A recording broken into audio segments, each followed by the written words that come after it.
About a week after Jesus' conversion with the disciples, he asked Peter and the brothers, James and John, to go with him up a mountain and to find a quiet place to pray. They left the other disciples at the foot of the slopes with a bustling crowd.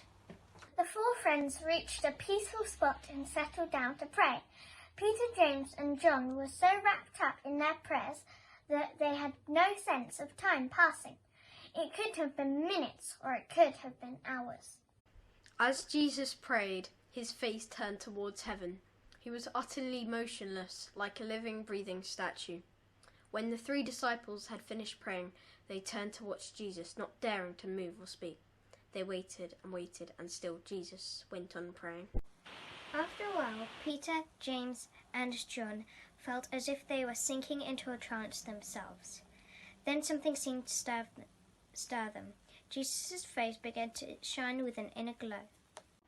It grew lighter until it was more radiant than the sun.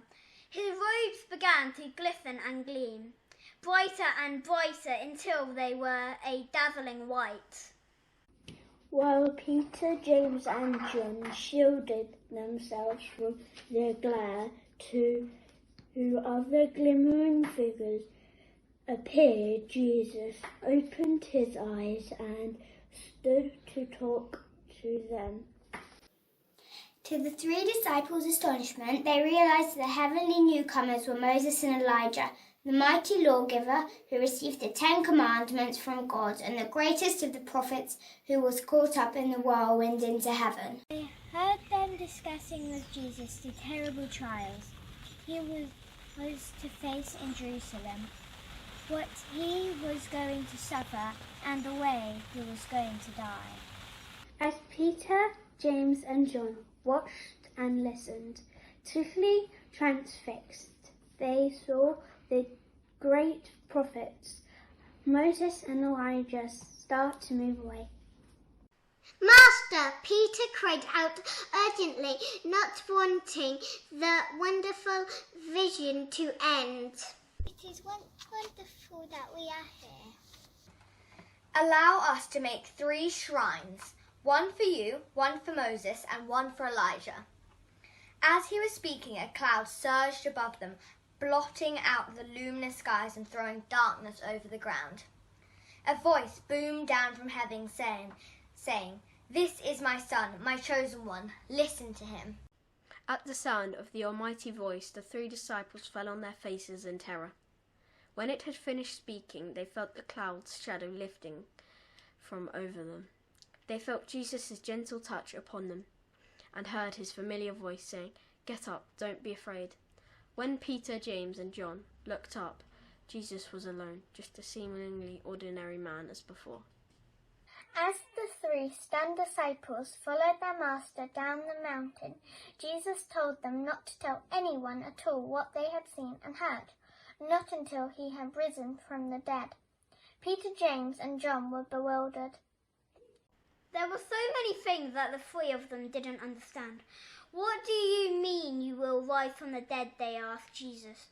"Why should the Son of Man suffer and be condemned to death? Why does it say in the scriptures that Elijah must return before all this is to happen?"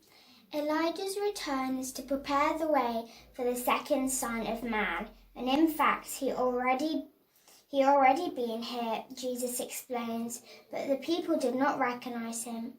They did to him exactly what they liked, just as they will do to the Son of Man.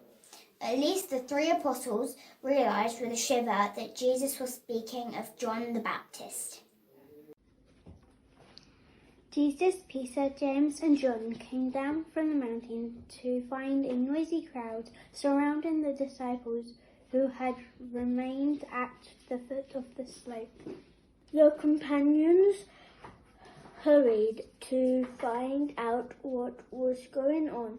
Suddenly, Jesus was swamped by people, all shouting at once. Jesus raised his hands and motioned for everyone to be quiet.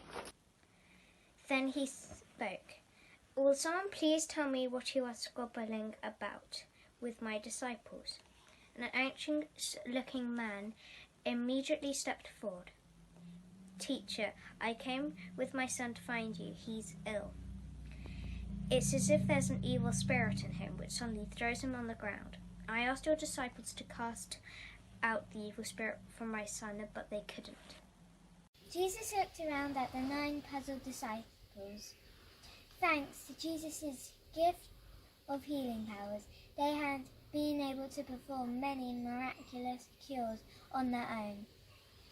But each disciple had tried to heal this particular boy, and no one had had any success. My feet were twins, and Jesus scolded, "Bring the child to me." Jesus had barely laid eyes on the boy when he collapsed. How long has he been like this? Jesus asked. From childhood, the boy's father sobbed. It's very dangerous too. It's as if the evil spirit wants to kill him. My son has fallen onto the fire and even into water. I beg of you, the upset man continued. If it's possible to do anything, please help us.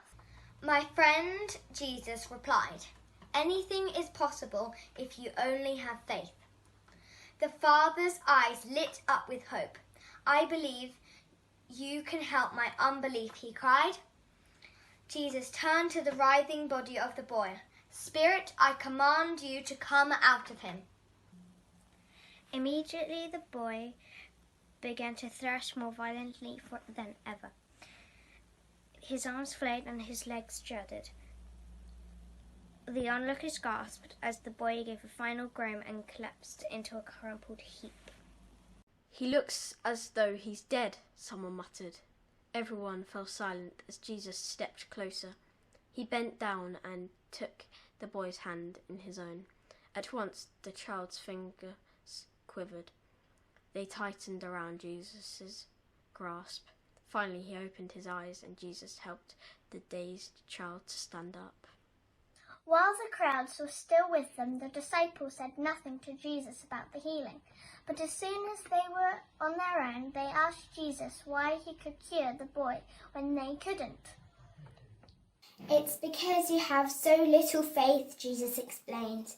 Even if you had faith the size of a mustard seed, nothing would be impossible for you. You would be able to move mountains.